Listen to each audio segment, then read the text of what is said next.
Kumusta mga kabasketball? Itong Super Chris TV nagbabalik po uli sa inyo para bigyan kayo ng latest update dito pa rin po sa ating Team Gilas Pilipinas. Kabasketball, hindi takot matalo pero hindi rin magpapatalo. Yan po yung sinabi nitong si Coach Tim Cone ng bagong head coach ng ating Team Gilas Pilipinas.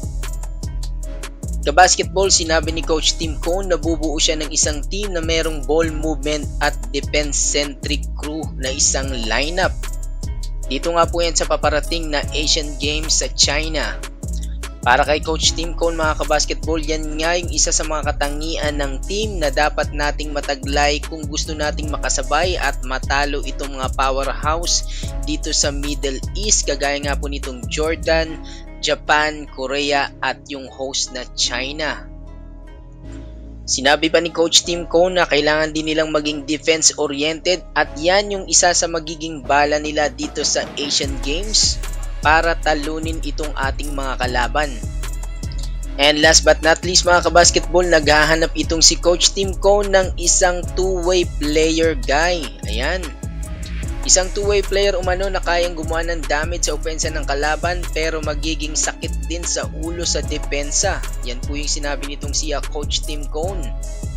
Yan mga kabasketball, mukhang more like European basketball style of play itong gustong i-implement dito ngayon ni Coach Tim Cone dito sa kanyang bagong assemble na Team Gilas Pilipinas. Sa ngayon mga kabasketball, sinabi ni Coach Tim Cone na mahalaga sa kanya na makabuo ng best lineup dito nga po sa may Asian Games at makuha yung mga player na sa tingin nila ay makakatulong dito sa Team Gilas.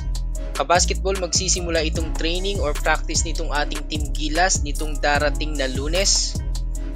At ito na nga yung mga confirm na player na makakasama dito sa Asian Games sa kanilang lineup. Nandyan po itong si Chris Newsome, si RR Pugoy, si Calvin Optana, si Justin Brownlee, si Junmar Fajardo, Scotty Thompson at Japet Aguilar. Isa sa mga player na tinatarget nitong si Coach Tim Cone ay itong si Mikey Williams ng TNT Giga. Lumabas din po ang pangalan nitong si Justin Baltasar na former Gilas player. And ayon kay Coach Tim Cone ay interesado po siya dito kay Justin Baltasar at matagal na nilang gustong makuha ang serbisyo nito uli sa Gilas. Pero napakahirap nga daw po na makontak at mapapayag itong si Justin Baltasar.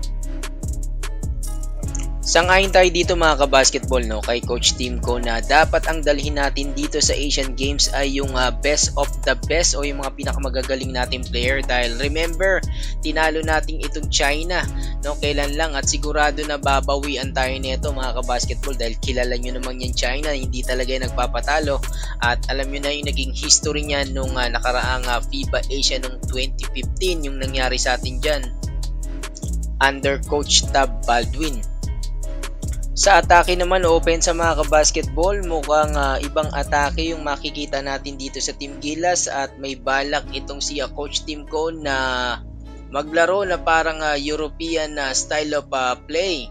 Na yung mga player nga ay umiikot, hindi masyadong tumatagal yung bola. Ayon sa kanya ay merong ball movement at kasabay niyan ay meron siyang mga player na two-way players na gusto niyong makuha. And at the same time, sinabi niya na hihigpitan nila yung depensa dito sa mga kalaban at hindi nila itatry na ma-outscore but at least ay madepensahan nila ng maayos itong mga kalaban. So ikaw mga kabasketball, sang-ayon ka ba dito sa game plan o plano nitong si Coach Tim Cone dito sa paparating na Asian Games? And simula na nga ba ito ng takeover ng SMC Corp dito po sa ating Team Gilas Pilipinas? I-comment mo na yan sa baba mga kabasketball. Salamat sa laging pagsubaybay and ingat palagi. This is Super Chris